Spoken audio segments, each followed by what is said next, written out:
আসসালামু আলাইকুম ওয়া রাহমাতুল্লাহ। প্রিয় দর্শক, আজকে একটি দোয়া সম্পর্কে আলোচনা করব। যে দোয়াটি যদি কোনো ব্যক্তি সকাল সন্ধ্যা 3 বার পাঠ করে, ওই ব্যক্তিকে আল্লাহ তাআলা হঠাৎ বিপদ থেকে, আচমকা বিপদ থেকে আল্লাহ সুবহানাহু ওয়া তাআলা হেফাজত করবে। দোয়াটি অনেক সহজ, আমরা সকলেই মুখস্থ করে নিতে পারবো। ইচ্ছা করলেই আমরা সবাই আমল করতে পারবো। আমাদের এই দোয়াটি সকাল সন্ধ্যা যদি আমরা আমল করতে পারি, তাহলে আল্লাহ তাআলা আমাদের হঠাৎ বিপদ থেকে, অনেক বালা মুসিবত চলে আসে, হঠাৎ অ্যাক্সিডেন্ট, হঠাৎ দুর্ঘটনা, বিভিন্ন রকমের বালা মুসিবত চলে আসে।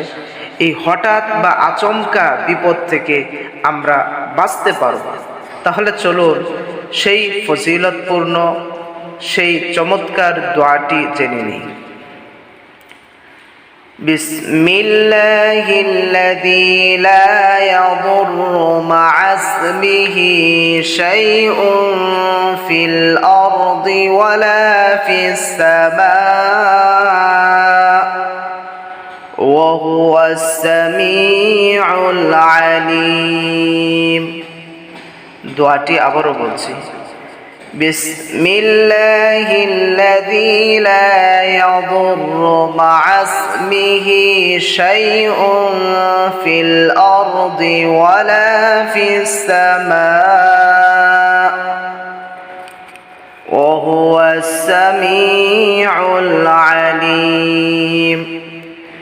দোয়াটির অর্থ হলো, মহান আল্লাহর নামে, আসমান জমিনে যার নামের সাথে সম্পৃক্ত কাউকে কোনো কিছু কোনরূপ ক্ষতি করতে পারবে না, তিনি সর্বশ্রোতা, সর্বজ্ঞানী।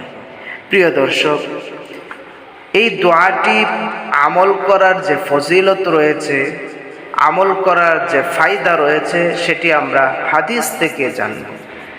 হযরত উসমান রাদিয়াল্লাহু তাআলা আনহু বলেন, আমি রাসূলুল্লাহ সাল্লাল্লাহু আলাইহি ওয়াসাল্লামকে বলতে শুনেছি, যে ব্যক্তি বিসমিল্লাহিল্লাযী লা ইয়াদুররু মা'a ইসমিহি শাইউন ফিল আরদি ওয়ালা ফিস সামা' ওয়া হুয়াস সামিউল আলিম, এই দোয়াটি সন্ধ্যায় পাঠ করবে, সকাল পর্যন্ত কোনো আচমকা বিপদের সম্মুখীন হবে না।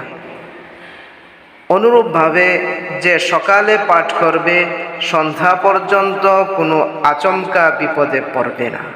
সুবহানাল্লাহ।